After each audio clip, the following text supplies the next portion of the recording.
keep your seat for 1 second, and good afternoon. Well, there's a few things we're going to do before, and I want to share with that. But first, I would like all of our veterans to please stand so we can honor them.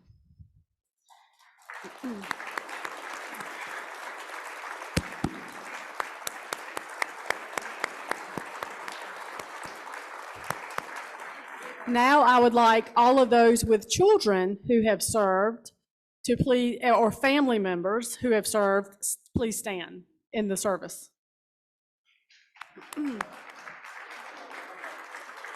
Thank each and every one of you for your service and all that you do to make our world a safe place so that we can have the freedoms that we enjoy today.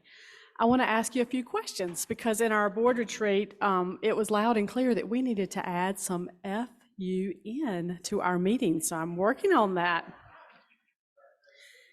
And JC, I didn't know you were coming today because I would have passed that right off to you. But I have a few questions about Veterans Day, so we're going to test our knowledge. Before being called, what I would like you to do is answer it out loud. If you're online, you can type into the chat. Can everyone hear me? It was called, okay, what was, before being Veterans Day, what was the name? And I heard it, Armistice Day.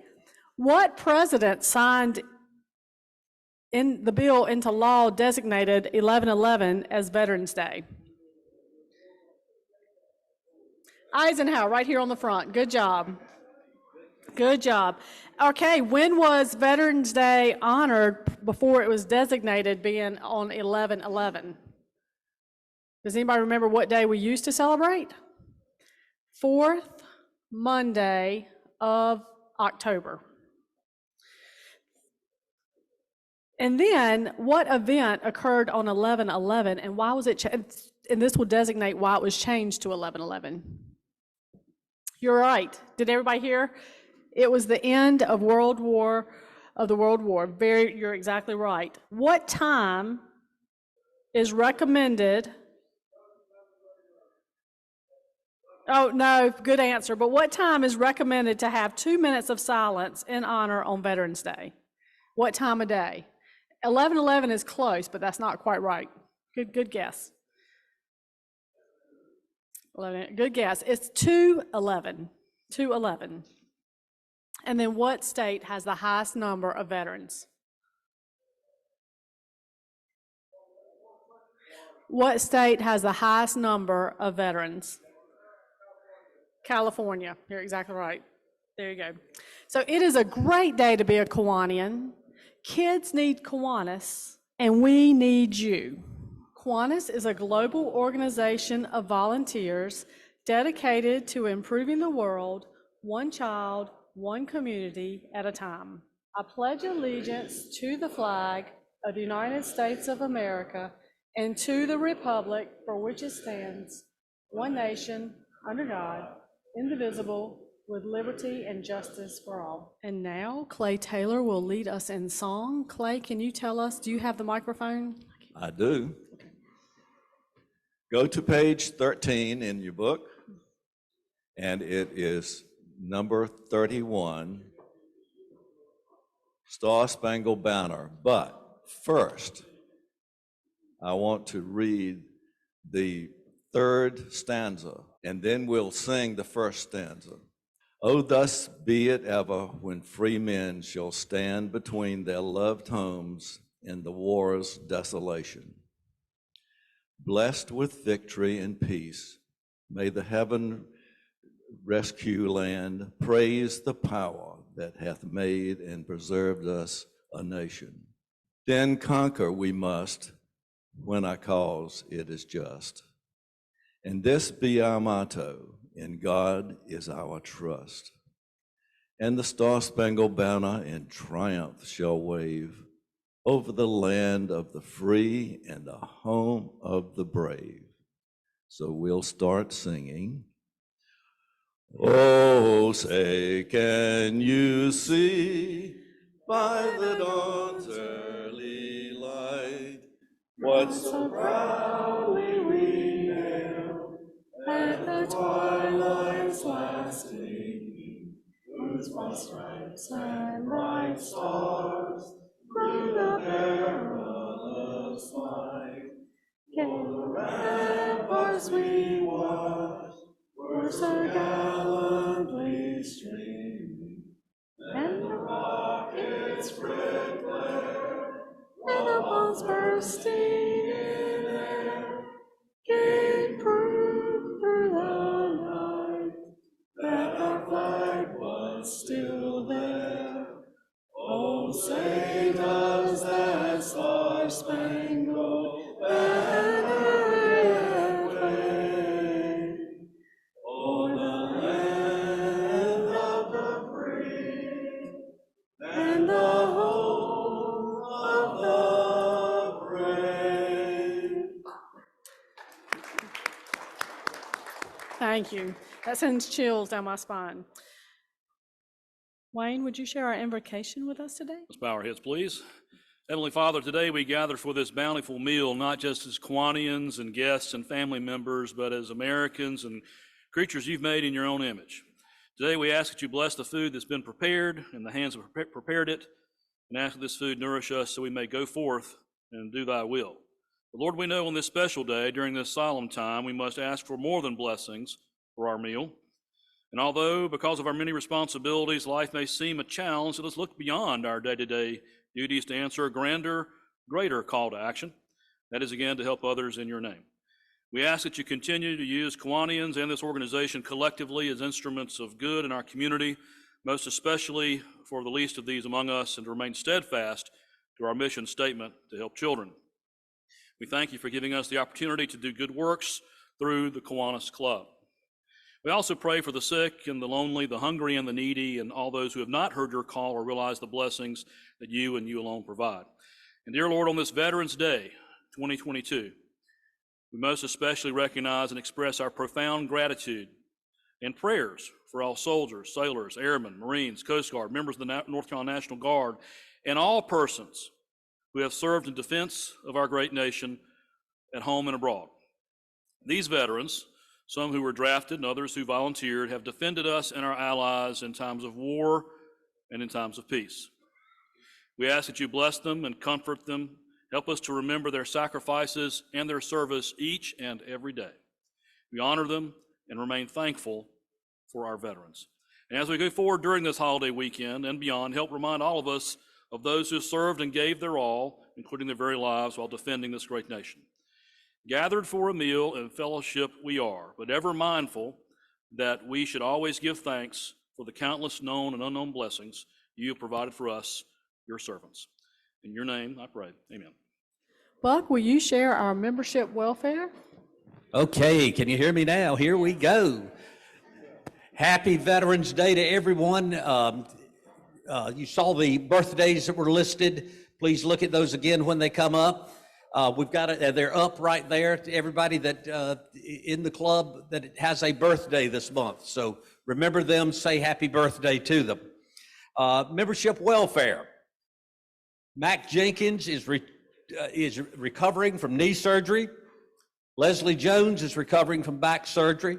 Charlie Wheelis continues to recover. And Francis, I think you have one. I spoke with Randy Hartley last week, and he's looking forward to the day that he can rejoin us. He's had a few setbacks from his surgery, but he's doing really well right now. And on that note, I just wanted to point out that people are able to join our Zoom meeting and really enjoy it thanks to Hugh Grice. So I just want to give a shout out to Hugh for putting that together for us. No doubt, Hugh, thank you very much for what you're doing. It's really great. And one set of congratulations I know is in order, and if Cynthia Ball is here, congratulations to her on a victory to go back to the State House earlier this week. So if anybody else, was somebody else running? Oh, there she is, Cynthia. Thank you so much for being here. We have a number of guests. Tarver, would you like to present your guest? I'm going to do it for Okay. him. We're happy to have Fred Nelson, if you want to stand up, with us. He has the distinction of being Tarver's neighbor, so condolences. His wife, Debbie, was here a while back, and they both joined us at the Durham Bulls game. And he has filled out an application. So No check yet, yeah, the application, we're halfway there. He has 2 kids, 2 children, 1 grandchild, worked for Bayer Pharmaceuticals in pharmaceutical research, and spent a lot of time with PhD interns, training them, and really enjoyed that. Anything else? Did I leave that? That's about it? Okay. Thank you and welcome. We appreciate it.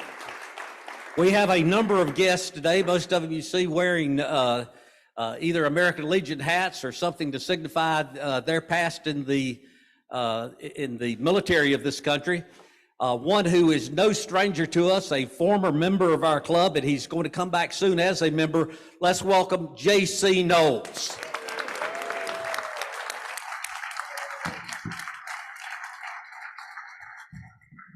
And with J.C. today is Mike Sayers. Mike, if you'd wave at the group, Mike Sayers is with the post. He's former commander at the post in Apex. We also have with our speaker today, one of our speakers today, Eric Zimmerman, who you'll hear from in just a minute. We have a number of guests with him. Carol Zimmerman. Carol, thank you. Gary Overmeyer, and he's a retired veteran, U.S. Air Force retired, and Patty Overmeyer. Thank you so much.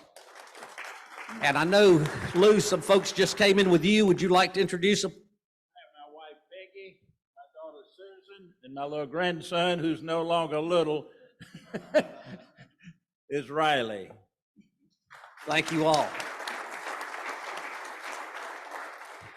Okay, do we have any guests online? Any additional guests? Oh, we have a guest. Oh, yes, we do have a guest. This is my son, David McCollum, first-time visitor today. He's a CPA. He works with Grant Thornton here in Raleigh, just a couple of miles away. He has 2 children, lives out in Apex, but glad to have him here today. Thank you for coming. Yes. Fellow Kiwanians, I have a special guest with me today. My wife of 56 years. We, last night at supper, where we grew up, we called it breakfast, dinner, and supper. She says to me, are y'all doing anything for the veterans tomorrow, Veterans Day at Kiwanis? And I said, well, I think we are.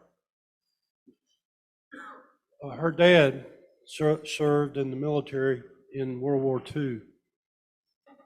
When he came home from the war, he, back in those days, was what they call shell-shocked. Today they call it post-traumatic stress, PTSD. Through the love and patience of his wife and daughter, he overcame that and became a very productive husband and father. Fellow Kiwanis, please recognize my wife, Kay Fields. Right. Welcome. It is so good to have each and every one of you with us today. It's nice to have a full house. We want you to come back and join our community. We will move right into announcements. Leslie needs a microphone, and while Leslie's doing that, I'm going to ask all the board members to stand up. We had our board retreat last Friday, and we made a lot of decisions and plans of how things we can implement to help strengthen our club. And there a lot of hard work has been done and continues to be done. So as you see these differences, please let your board know that you appreciate it and you recognize it. And if you have ideas, we are open and want to hear those. So thank you, guys. Okay, Leslie. Hey, so I'm doing my under 40 announcement again. So for members who are under 40, we get together every once in a while for happy hour. So the next one will be on Wednesday. And we're headed towards Cary this time at the public house. So it'll be Wednesday at 6 p.m. If you haven't gotten an email from me, it's probably somewhere in there. Please join the meetup group. That's where I put them, and come out, meet some of these members who are going to start volunteering so you can meet them at the events too.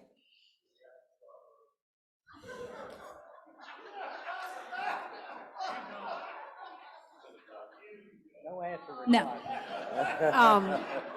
And I would just commend Leslie. She had about 15 members come in, and several of those want to volunteer with us, and we're working on a different rate to bring them into the club. So we are working on that. But good job, Leslie, for getting that younger 40 and under group together. I will want to announce that Robert Cooper financed and funded a membership drive that is going on through December.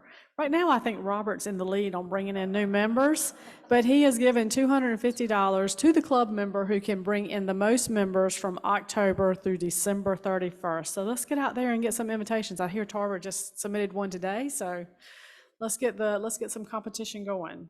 Thank you, Robert. Okay, so I have started a new email program, and I'm curious, if you all have noticed, the emails have color now and pictures, and hopefully they get to you a little bit easier than the last email program I was using.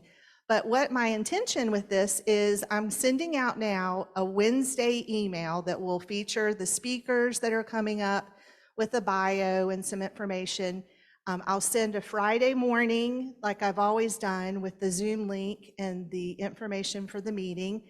And then I want to start sending out a Sunday email. And the Sunday email will be for volunteer opportunities that are coming up with the club. So speaking of volunteer opportunities, we've got some things coming up in December, and this first email will go out on this coming Sunday. But please keep in mind, in the back of your mind, that we've got some things that we need help with. We have on December 3rd, we have a shift for ringing the bell for the Salvation Army. That's at Walmart from 5 to 7. And then we are also going to be providing volunteers that are interested to help with the Holly Springs Kiwanis Club, their Christmas parade, on December 9th for setup and the 10th for the parade. And then also on the 15th of December is our Boys and Girls Club Christmas party. And if you haven't done that, it is a fabulous, fabulous event. We provide dinner for the boys and girls. Kevin Benedict runs this, and each child gets a present. And Andy Leaguer has historically been the Santa for this event, and it is just such a miracle to see, and it gives you such a good feeling for the holidays. Kevin Benedict is going to be having surgery, so we're really going to need some help with this program. But I'll have a link to a sign-up genius that I'll just keep going, so it will be something that you can keep checking on and seeing where the needs are and sign up and help. But thank you. Thank you. And one thing the board discussed at the retreat, Sandra, can I get you to come up while I do this? There are three kind of umbrellas we're really focusing on this year, one being membership. Membership folds into two areas. It's membership engagement. Look around the room. Who is not here? Are your friends here? If they're not here, we're going to set up a call tree to touch base just to see how people are doing. And then there's the new member drive, which Robert Cooper started off strong at the end of Sandra's year.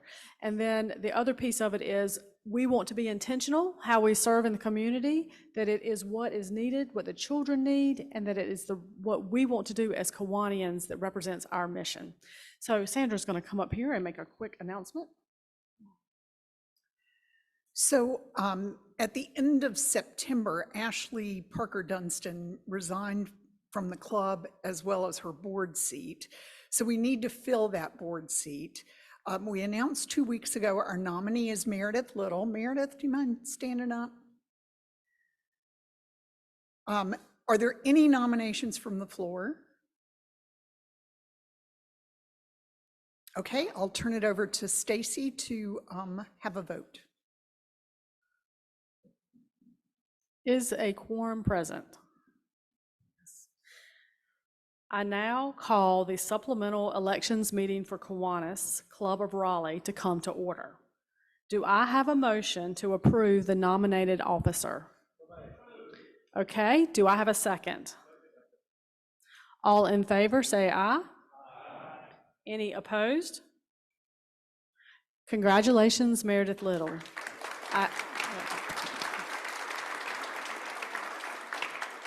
I now adjourn our supplemental annual elections meeting. Nick, I think you have something you would like to share at this moment. And then Buck, if you will work, and as Nick's getting the microphone, I think we had another guest join us. Can you tell me your name? Stephen King. Thank you. You're with Lou. And so we're so happy to have you. Okay, Nick, the floor is yours. As we head into this program, I just thought we ought to all be thinking about how in every family there have been turning points without which the family might not have moved forward. In my case, 104 years ago yesterday, my father was with an artillery unit in the edge of France. He got his orders to move to the front. That was on November 10, 1918. On November 11, he heard the church bells ring and realized that he'd gotten a reprieve. And the result of that is 4 children, 7 grandchildren, 17 great-grandchildren, doctors, lawyers, whatever. That family moved ahead. And the sidelight is that while he was over there, he was dispatched to Paris to help create the American Legion. So while we hear about these folks, think of all the ones who didn't come back, who never got that future, never got those grandchildren, any of that. It's just worth remembering. I always think about it on November 10, how close it came to me not being here and y'all not having to listen to me. Well, we are glad you are here. And at the end of the meeting, thank you for sharing that story, Nick. And at the end of the meeting, we are going to do a moment of silence in remembrance of the fallen soldiers. Buck, would you like to introduce our speakers? Well, I wanted to have a very special meeting today since it was Veterans Day, and no doubt this is one of the largest attendances we've had in the last couple of months. We're glad you're all here. I want to wish you a very happy Veterans Day, and we're proud of the speakers that we have. We actually have 2 speakers today, one speaker who is not a member of our club, one speaker that is a member of our club. And we're going to start with our guest speaker today. Retired Colonel Eric Zimmerman. He's a proud Army veteran. He retired in 2021 after 30 years of service in the United States Army. Over his career, he served with tanks as an intelligence officer, as an inspector general, has been posted across the United States and in Germany, Egypt, and Kuwait. He says he's had a privilege to command American troops and to work alongside Marines, sailors, airmen, Coast Guardsmen, and the U.S. intelligence community, including NATO. Appreciate him bringing guests with us today. And now, will you welcome a member of American Legion Post 124, Colonel Eric Zimmerman.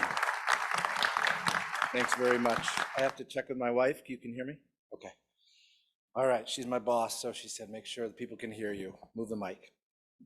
Good afternoon. Thanks so much first for lunch, and thanks so much for having me here today to say a few words on this day that recognizes America's veterans. I'm a proud member of this post in Apex, and I'm very happy to see this club and its founding and its purpose, and it's a great pleasure for us to be here today. A little bit more on the history of Armistice Day. A year after the guns fell silent on the 11th hour of the 11th day of the 11th month, a year after that, on the first commemoration of Armistice Day, President Woodrow Wilson issued the proclamation, and he said, "We will recognize that heroism with solemn pride and with gratitude for victory." One thing that is very different, today's Veterans Day, different than Memorial Day. When we celebrated Memorial Day back in May, when we paused for that moment of silence or listened to those haunting notes of taps, we honored sacrifice. If you've been to a military cemetery, either at home or overseas, and seen those rows of graves, you know exactly the cost of freedom. Freedom is not free. And we're grateful that this nation produced men and women who paid that price. Today, however, we honor the living. We honor the veterans. We celebrate service and recognize that group of our fellow Americans that answered the call. Service is a powerful word. Service to others is one of the most noble pursuits for mankind. I know that you all are here today as Kiwanians because you serve communities through programs that help children. You're here for something greater than self, and I fully expect that you understand the service of our veterans. There's a great number of professions and occupations essential to our nations and our communities. But today we celebrate that small group, the veterans, who have protected us and secured our way of life. Veterans not only defended the nation during time of war, but it's the imposing presence of our military that helped secure the peace and deter would-be aggressors. For it's the veteran, those men and women who wore the uniform, that served under a very specific set of circumstances. We all had raised our right hand and swore an oath to protect and defend the Constitution of the United States of America. Military service is definitely not for the faint of heart. Veterans placed themselves in harm's way not because it was easy, but because of that notion to serve others. Service alongside these heroes played a key role in keeping me in uniform for those 30 years that Buck mentioned. I learned important lessons.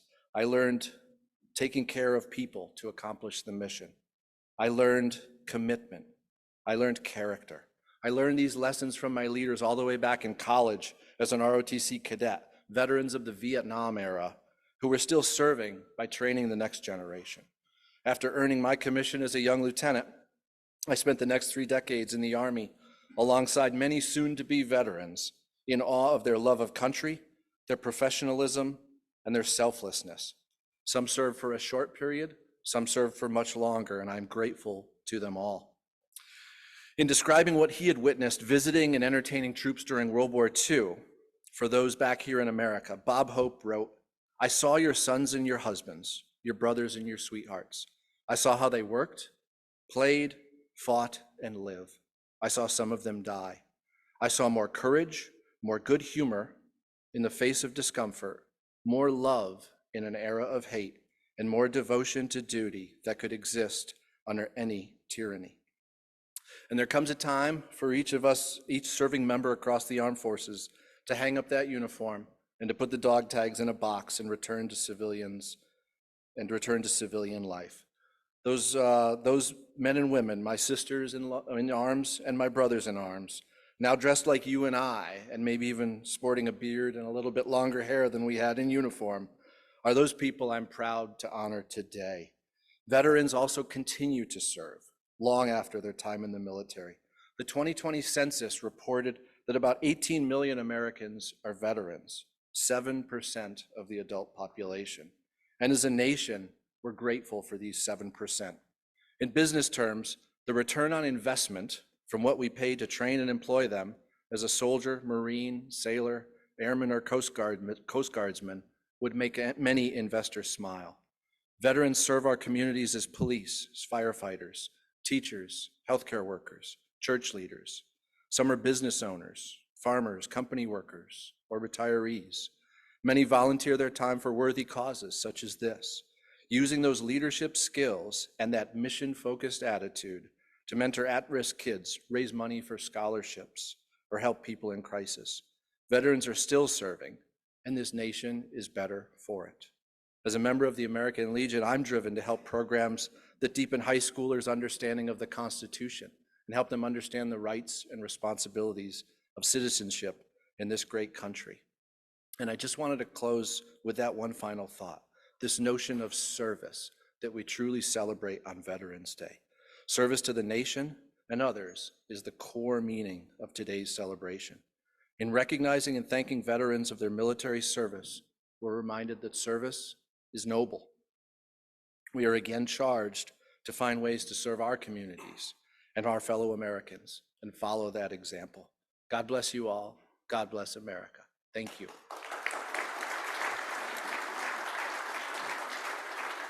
And now for a perspective from one of our current members and someone you all know and we all respect. Lieutenant Colonel Lou Murray, a great Kiwanian, a great patriot, a great soldier. Lou, please share your comments with us. Mumbling along, I think about what you said about your father. Several of you had fathers who served our country. My dad was in the 17th Airborne. He was a glider trooper at the Battle of the Bulge at Bastogne. He was wounded twice, hands and feet frozen, never came back mentally because, like you mentioned, it They called it shell shock then, but it now PTSD. And he died at the ripe old age of 54. It's an honor and a privilege, and you got some of my verbiage there, but I'm gonna do it again. I think it's important. An honor and a privilege to share this old soldier's thoughts with you today.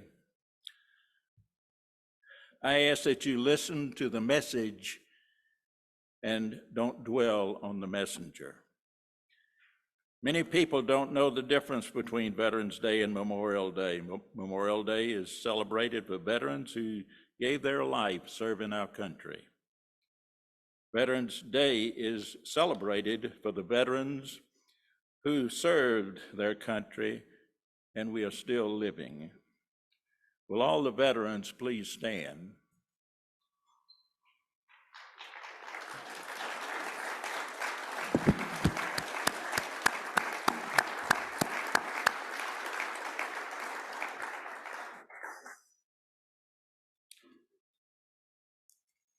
I'll not talk about the things that my previous speakers already talked about, how we got to the point that we have Veterans Day, because it's a huge difference than Memorial Day. We have many, many dear friends, service members that are dead, and that we celebrate that with Memorial Day. And today we talk about Veterans Day, the veterans that are here today and around the world. I first would like to talk about a guy some of you have heard in the past. His name is Durwood Williams. As a boy, he experienced the 20s with the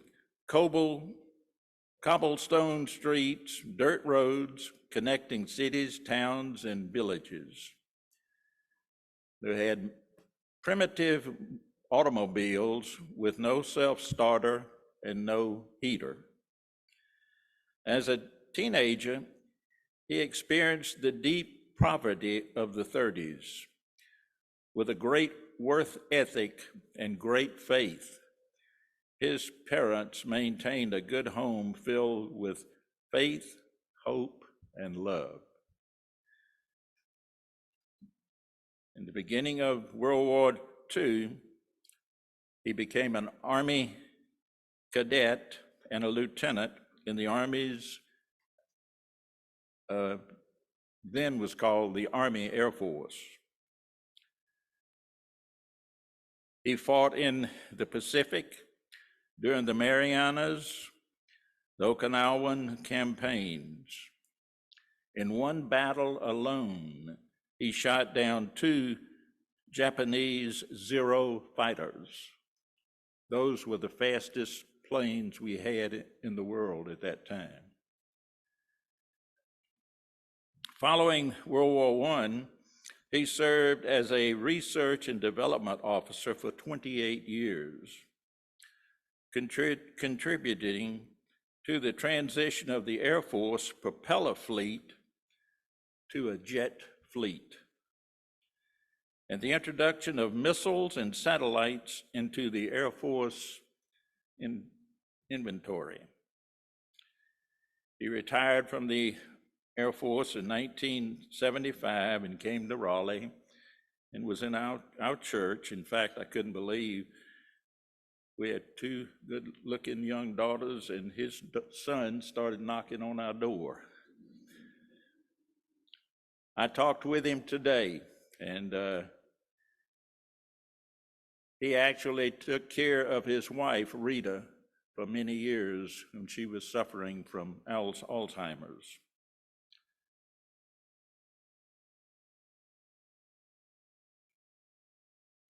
He did a lot of talking early on in life, and his central message was, the price of freedom is not cheap.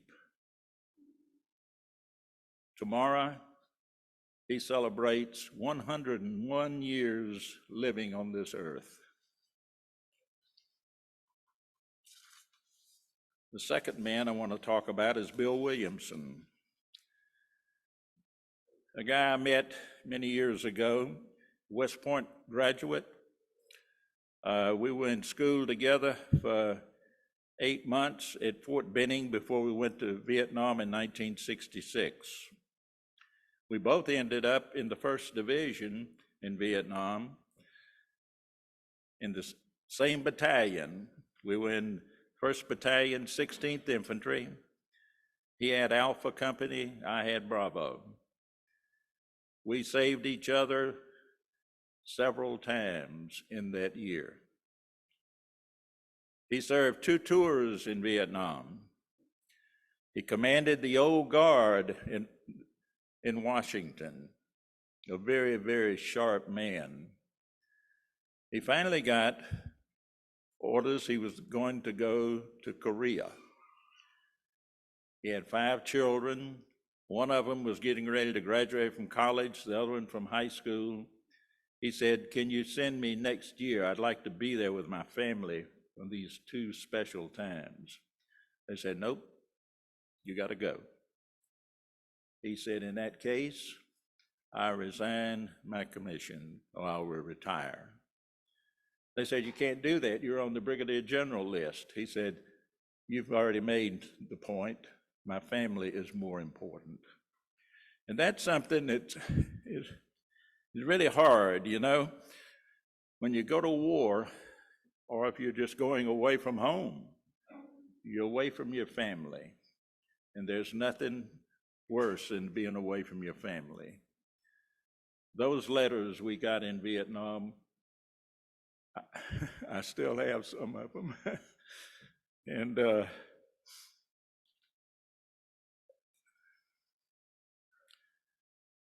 I'm sorry, I think I'm becoming a wimp as I get older.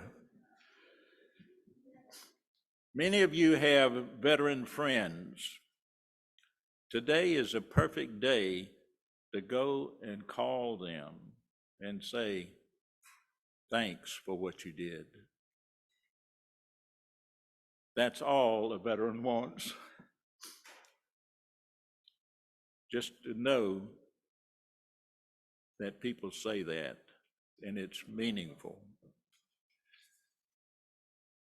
I think about a couple of other things here that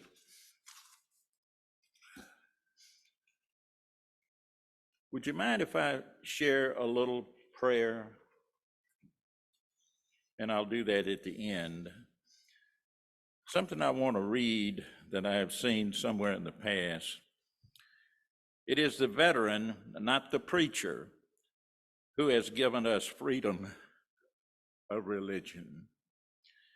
It is the veteran, not the reporter, who has given us freedom of the press. It is the veteran, not the poet, who has given us freedom of speech. It is the veteran, not the campus organizer, who has given us freedom to assemble. It is the veteran, not the lawyer, who has given us the right to a fair trial. It is the veteran, not the politician, who has given us the right to vote.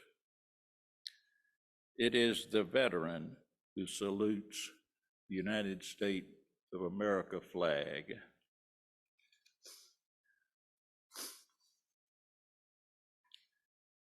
And I'd like to close by just as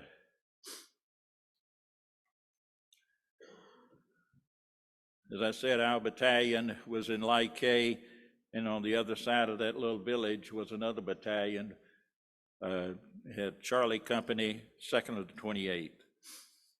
And a soldier wrote this prayer. He was just a private first class, and he's entitled it, "Lonely Soldier." Oh, lonely soldier all alone, you know why we're here away from home. It's a job to be done, a war to be won. You know you're not here just for fun. You go out on a sweep throughout the day. But before you leave, you stop and pray.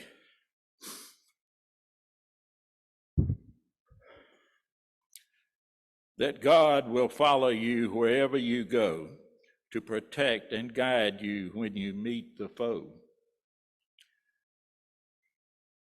You're out there sweating in the long day's heat, and when you return, you're really beat. But before you return, you stop and pray. Thank you, Lord, for letting me live another day.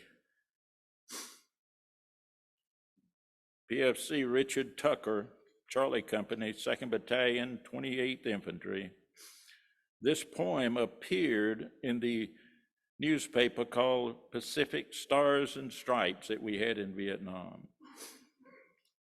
The day after it was printed, an 18-year-old soldier died and gave his country his life for us. And thank you for being here, and thank you for all of you. And as I say, go back when you get home, call somebody. Everybody knows somebody that's a veteran, and just say, thank you, because that means a lot to a veteran. Thank you.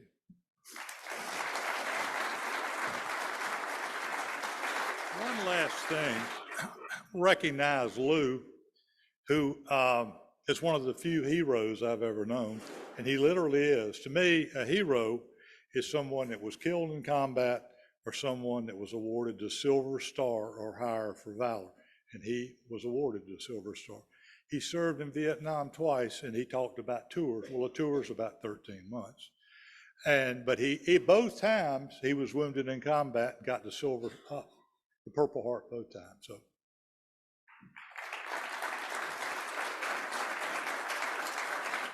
Lou, my wife, I was in Vietnam for a year, wrote her every night, and she has every one of those letters that you were talking about. She won't let me see them, but she cherishes them, as I'm sure you do. I may have an odd question, and I would ask it of anyone. You suffered greatly for our country, and we appreciate it. I would ask, are there memories that you would share that are not sad? They were experiences that you've had that strengthened you because of the bravery you saw in other people, that type of thing. You can tell about experiences, but you can't share them. You know, my son always said, Dad, why don't you tell me what happened in Vietnam? And I'd tell him funny things. It wasn't too many, but we had some funny things. And I had a man, I was in Panama going through jungle school before I went to Vietnam. And we were rappelling down a waterfall. And there was a line here with NCOs and a line here for the officers. And this guy beside me, he was about pulling his trousers off his body because of the rope, the way it was put in. So we got to the bottom, we laughed a little. He went his way, I went my way. 6 months later, I took over a company in Vietnam at night, pitch black dark. And I looked at him, I said, Sergeant Leonard, where do I know you from? He said, sir, we were rappelling down a waterfall. I said, you're right. I had been, before I got the company, I was a briefing officer, G3, for all operations. And so I was out, I got a phone call, a radio call one morning, a helicopter tooling over, and one of our generals said, he didn't know my call sign, but he said, Murray 6, this is 7 Nana. He said, you need anything? I said, this is Murray 6. No, we're okay, thank you. And Sergeant Leonard walked over to me. He said, sir, if he does that again, tell him we don't have any Copenhagen. And we get these boxes of things to eat, and toothpaste and all that. I said, well, he won't do that again. Next morning, same thing happened. I said, we need some Copenhagen. And you could hear him just laughing. And that evening, resupply chopper came in. We had a big container of Copenhagen in it. And I gave that to Sergeant Leonard. His eyes got so big, he couldn't believe it. But the sad day, I was seriously wounded. And 2 days later, my company was totally destroyed. 28 of my men were killed. And one of them was Sergeant Leonard.